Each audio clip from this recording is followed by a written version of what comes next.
这正热天你又搁地干啥了？打除草剂的。这我看跟这青椒这都有点淹死的么是？淹死的是水大，今年是这个下大雨淹死的。我看这叶子都干了。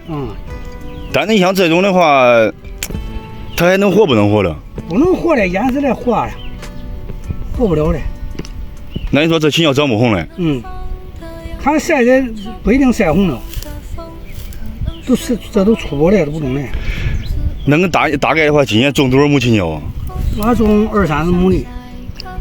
你像这烟里有大概有多少亩？烟有17-18亩，18亩。烟一大半啊！哎。那你说这次损失可不小吧？那这损失不小。你大概给往年比较算的话，这1亩地大概能损失多少？1亩地5-6千、6-7千。那你这10来多亩地的话，相当于将近小10万块钱了。那可是。那这是一笔不小的数目啊。那你像这种腌的青椒的话，咱咋卖啊？还？腌有人要了都卖，没人要了都给它涨了。那只有人买那种青青椒。后来晒干了，后来摘的。那也卖不上好价格了。那肯定卖不上好价钱了。你这青的跟红的肯定不一样。咱这受灾群众或者是受灾庄稼的话，然后拨款3.5亿，这个补贴有没有到咱手上啊？没有，现在还没有的。你往上报了没有？报了。也报了。暂时还没有到手上。那你说，估计你要报的话，应该有吧？那有没有反正先报呗，给不给也不一定。哪是的，先报呗。对，还不知道。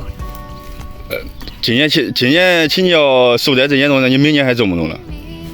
明年再说。这如果是看后期天，如果是还继续下雨，你这种别说也不行啊。这地下湿的很容易，你看这一踩我一点的。这次水灾主要原因是啥？是水排不出去还是啥？水排不出去。跟这边地势洼还是？这边地势也洼，那帮路沟南边高，这边低，南边高，北边低。那水等于说流不出去。也排的慢。你像他现在都搁地摘的啥？摘的是青的。摘的红的呀，这青椒有几个红的。以前那个做过早那一会儿的。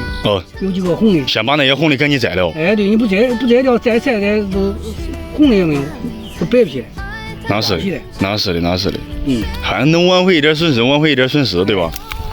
咱俩要从种上浇水施肥打油啊，也付出了不少。上个月还把旱灾，这个月彻底涝死了。